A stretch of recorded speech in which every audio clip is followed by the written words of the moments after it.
Hello. Law commission of India ने एक notification जारी किया है यूनिफॉर्म सिविल कोड के सर्वे के लिए। आपने सोशल मीडिया पे देखा होगा, व्हाट्सएप पे देखा होगा, या बहुत सारे न्यूज़ चैनल पे ये बता रहा है कि ये नोटिफिकेशन आ गया है कि यूनिफॉर्म सिविल कोड के सर्वे के लिए। तो मैं पहले आपको शॉर्ट में बताता हूँ कि यूनिफॉर्म सिविल कोड क्या है। यूनिफॉर्म, जैसे कि आप इंडिया में जानते हैं, बहुत सारे रिलीजियस हैं, हिंदू है, मुस्लिम है, क्रिश्चियन, सिख, ईसाई, बहुत से हैं। तो अपने पर्सनल लॉ फॉलो करते हैं। जैसे मुस्लिम है तो अपने पर्सनल लॉ के तहत शादी करते हैं, उसी तरह से तलाक देते हैं, उसी तरह से मेंटेनेंस करते हैं, उसी तरह से और प्रैक्टिस करते हैं। जैसे हिंदू हैं, उनका एक लॉ है पर्सनल लॉ, तो उसी तरह से वो शादी ब्याह करते हैं, तलाक करते हैं। तो ये सब अपने अपने तरीके फॉलो करते हैं। तो यूनिफॉर्म सिविल कोड क्या क्या करना चाह रहा है कि ये सब लॉ को मिटाना चाह रहा है और मिटा के एक लॉ लाना चाह रहा है। एक लॉ जिसे आप सब फॉलो करेंगे। इसके अंदर ना मुसलमान का लॉ चलेगा, ना क्रिश्चियन का, ना हिंदू का। तो इससे मैं यहाँ किसी एक पर्टिकुलर रिलीजियस की बात नहीं कर रहा हूँ। यहाँ पे सब जितने भी रिलीजियस हैं उनके पर्सनल लॉ कॉन्फ्लिक्ट होंगे। जब आप सबके रिलीजियस को आप मिला के एक लॉ बनाने की कोशिश करेंगे तो वहाँ पे तो कॉन्फ्लिक्ट होगा ही होगा। तो ये आप नोटिफिकेशन यहाँ पे आया है। तो अब इसको आप करना क्या है, यहाँ से आपको किस तरह से आपका व्यू पेश करना है लॉ कमीशन के सामने। तो आप अपने मोबाइल में जाइए और प्लीज़ अगर आपको नहीं आता है तो आप किसी जानने वाले के पास जाइए जो ये करना जानता है, आपके दोस्त के पास, आपके भाई के पास, रिश्तेदार के पास, जिसके पास भी आपको जाना है जाइए, उससे कहिए कि ये काम उसको करके दें। मैं आपको सिंपल तरीके से बताऊँगा किस तरह से करना है। तो अपने मोबाइल में कौन सा भी ब्राउज़र ओपन कीजिए और गूगल ओपन कीजिए। गूगल में लिखिए लॉ कमीशन ऑफ इंडिया, ठीक है, ये टाइप कीजिए, ये ओपन कीजिए और ये फर्स्ट लिंक आएगा, ये ऑफिशियल लिंक है लॉ कमीशन ऑफ इंडिया। और तो ये ओपन कर लीजिए, ठीक है। तो आपको होम पेज पे ही दिख जाएगा कि न्यू नोटिफिकेशन क्या है। यहाँ पे न्यू नोटिफिकेशन है कि यूनिफॉर्म सिविल कोड। अगर आपको यहाँ पे यूनिफॉर्म सिविल कोड नहीं दिख रहा है तो आप सर्च में जाइए, सर्च में जाके वहाँ पे टाइप कीजिए यूनिफॉर्म सिविल कोड और सर्च कीजिए। तो यहाँ पे आपको बताएगा यूनिफॉर्म सिविल कोड। तो इसको ओपन कर लीजिए, ठीक है। यहाँ पे ये बताएगा, डिटेल बताएगा कि कब से सर्वे चालू है, कब से आपकी ओपिनियन ली जा रही है, और स्टार्टिंग डेट, एंड डेट, और किस तरह से करना है। तो आप लास्ट में देखिए फाइल के आगे लिखा है व्यू। तो वहाँ पे एक PDF का आइकॉन बना है, वहाँ पे आप टैप कर दीजिए तो ये फॉर्म खुल जाएगा जो मैं पहले आपको बताया। तो ये वही फॉर्म है कि आपसे पूछ रहा है कि यूनिफॉर्म सिविल कोड को लाना चाहिए या नहीं लाना चाहिए, आपकी ओपिनियन क्या है। तो आप 3 तरीके से अपनी ओपिनियन दे सकते हैं। या आप ऑनलाइन फॉर्म सबमिट कर सकते हैं, या डायरेक्टली मेल दे सकते हैं, वो लोगों को मेल कर सकते हैं, या आप बाई पोस्ट भी कर सकते हैं। बट बेस्ट और आसान तरीका है कि ऑनलाइन आप फॉर्म सबमिट करें। तो क्लिक हियर पे आप जो है ना क्लिक कीजिए, हियर क्लिक पे, तो एक आपका uniform civil code public notice form खुलेगा। यहाँ पे आपको अपना नाम और एड्रेस डालना होगा।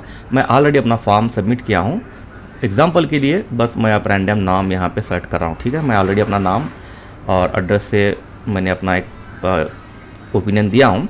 तो यहाँ पे मैं एग्जांपल के लिए आपको बता रहा हूँ कि किस तरह से नाम डालना है। तो आपका करेक्ट नाम डालिए, यहाँ पे आपका फर्स्ट नेम करेक्ट डालिए, सेकंड नेम करेक्ट डालिए, मोबाइल नंबर करेक्ट डालिए, और ऑर्गेनाइजेशन, अगर किसी आप ऑर्गेनाइजेशन से जुड़े हैं तो ऑर्गेनाइजेशन डाल दीजिए, नहीं तो इंडिविजुअल डाल दीजिए वहाँ पे कि मैं इंडिविजुअल पर्सन हूँ, बस इतना ही डाल दीजिए, इंडिविजुअल, ओके। और उसके बाद वहाँ पे डाल दीजिए आपका एड्रेस। आप ये करने से डरिए मत, ठीक है, ये सेफ़ है क्योंकि गवर्नमेंट ऑफ इंडिया को आपका इन्फॉर्मेशन जा रहा है।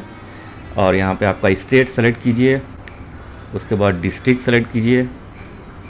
याद रखिए ये मैं एग्जांपल के लिए फॉर्म फिलअप कर रहा हूँ, यहाँ पे आपको आपका करेक्ट इन्फॉर्मेशन डालना है, ठीक है। उसके बाद सजेशन इन वर्ड पे क्लिक कीजिए, तो आपको एक कमेंट का बॉक्स खुल जाएगा। तो यहाँ पे आपको लिखना है कि आप क्यों नहीं चाहते कि ये यूनिफॉर्म सिविल कोड इम्प्लीमेंट हो या अमल में आए।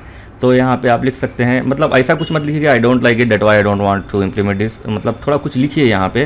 जैसे कि सिंपल वर्ड में आप लिख सकते हैं कि I am not in favour of uniform civil code and also I am not favour in the one nation one civil code. ये लिख के आप सबमिट कर सकते हैं, या इससे बेहतर भी आप लिखिए, जितना आपको बेहतर लिखने आता है उतना बेहतर लिखिए, क्योंकि ये आपके सजेशन जा रहे हैं लॉ कमीशन ऑफ इंडिया को। तो अच्छे से लिखिए, अच्छे वर्ड में लिखिए, प्रॉपर वर्ड में लिखिए, कि उनको भी पता चले कि कोई एजुकेटेड पर्सन लिख रहा है, ठीक है। तो यहाँ पे मैंने कुछ पॉइंट्स निकाले हैं, जो पॉइंट्स आप वीडियो पॉज करके यही पॉइंट्स वहाँ पे टाइप कर सकते हैं। जैसे कि सेकंड पॉइंट है uniform civil code directly attack and conflict the article 25 to 30, there is freedom of religious and protect religious practice. तो हो सकता है ये लॉ आने के बाद जो अपने फ्रीडम ऑफ रिलीजियस है वो ख़त्म हो जाए। या थर्ड पॉइंट भी लिख सकते हैं, I am not in favour of UCC मतलब uniform law commission, because it determine the rights of religious and culture of minority. So इससे अफेक्ट होगा माइनॉरिटीज़ रिलीजियस के लिए, उनके कल्चर के लिए। या फोर्थ पॉइंट भी लिख सकते हैं कि इंडिया एक बहुत खूबसूरत कंट्री है जहाँ पे हर तरह के रिलीजियस रहते हैं, हर तरह के लोग रहते हैं, अलग अलग कल्चर को फॉलो करते हैं। अगर ये यूसीसी आया तो वो सब ख़त्म हो जाएगा। तो जितना अच्छा लिख सकते हैं आप उतना अच्छा लिख के सबमिट कर दीजिए। सबमिट करने के बाद आपको एक मैसेज शो होगा कि your information has been saved. तो मैं सब लोगों से गुजारिश करता हूं कि आप ये फॉर्म ज़रूर भरें, और जिसको नहीं आता वहां आप खुद अप्रोच हो, वो लोगों से जाके मिल के बोले कि भाई आपने फॉर्म सबमिट किया नहीं किया, तो आप खुद अपने तरफ से फॉर्म सबमिट करके दीजिए। और जितने भी रिलीजियस ऑर्गेनाइजेशन हैं उनसे मेरी गुजारिश है कि इस बात को आम करें, लोगों को एजुकेट करें कि ये किस तरह से करना है। और ये कोई पर्टिकुलर रिलीजियस के लिए नहीं है, इससे हिंदू भी परेशान होंगे, मुसलमान भी परेशान होंगे, क्योंकि देखिए डिफरेंट टाइप के लोग कल्चर और रिलीजियस एक्टिविटीज़ फॉलो करते हैं। तब एक प्लेटफॉर्म पे जब सबको लाया जाएगा तो वहाँ पे कॉन्फ्लिक्ट होगा, वहाँ पे टकराव होगा, तो इससे किसी का भला नहीं होगा। तो अगर इस वीडियो में मैंने कुछ गलत इन्फॉर्मेशन दी है या मेरे से कुछ मिस्टेक हुई है तो मुझे प्लीज़ रेक्टिफाई कीजिए और इस वीडियो को फॉरवर्ड कीजिए। Thank you very much.